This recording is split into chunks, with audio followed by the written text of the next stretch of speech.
ঈদ মোবারক সবাইকে। আজ আপনাদের সাথে মোল্ডেড ক্লে দিয়ে লাউ পাতার একটি ট্রে বা প্লেট বানাবো, তা শেয়ার করব। এটি আমি আগে রিল আকারে দিয়েছিলাম, ভাবলাম আজ ফুল ভিডিওটি আপনাদের সাথে শেয়ার করি।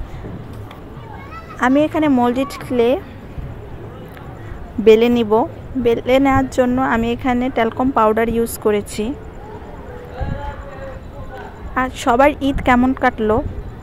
আমার মনে হয় ছোটোবেলার ঈদই আমার কাছে বেশি ভালো লাগতো। এখন বড় হয়ে গেছি, তেমন আর ভালো লাগে না। মোল্ডেড ক্লেটি আমার বেলা হয়ে গেছে। এখন এখানে আমি লাউ পাতা বসিয়ে দিয়েছি। লাউ পাতাটির এখন ছাপ দিয়ে নেব। ছাপ দেওয়ার জন্য আমি টুলসটি ব্যবহার করছি। এতে করে লাউ পাতার শিরাগুলো স্পষ্ট বোঝা যাবে। লাউ পাতার ছাপ দেওয়া হয়ে গেছে। এখন আমি একটি কাটার দিয়ে লাউ পাতার সাইড ভালোভাবে কেটে নেব। এখানে আমি লাউ পাতার চেয়ে একটু বেশি করে কাটবো। এর কারণ হচ্ছে আমি এখানে চারো সাইডে বর্ডার করব।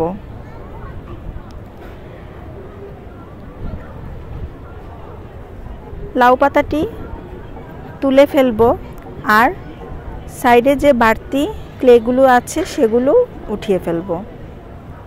দেখতেই পাচ্ছেন শিরাগুলো স্পষ্ট বোঝা যাচ্ছে। এখন ক্লের চারো সাইডে আমি বর্ডার করে নেব। এতে করে প্লেটটি আরও সুন্দর দেখাবে। লাউ পাতার চারো সাইডে বর্ডার করা হয়ে গেছে। এখন আমি ট্রেটি শুকানোর জন্য ওয়েট করব। আমার ট্রেটি শুকানো হয়ে গেছে। এখন আমি রং করব। রং করার আগে জেসো অ্যাপ্লাই করে নিয়েছি।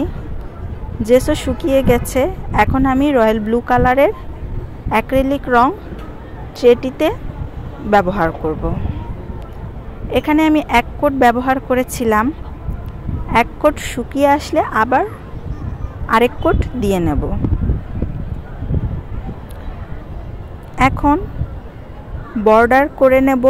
বর্ডারের চারো সাইডে গোল্ডেন কালার ব্যবহার করছি। বর্ডারটি গোল্ডেন কালার করা হয়ে গেছে। এখন আমি এখানে গ্লাস কালার আবার ব্যবহার করব। গ্লাস কালার ব্যবহার করাতে ট্রের কালারটি আরও চকচকে হবে। শুকিয়ে আসলে আমি এখানে বার্নিশ ব্যবহার করব। বার্নিশ করাতে কালারটি আরও টেকসই এবং আরও চকচকে হবে। তৈরি হয়ে গেছে আমার ট্রেটি।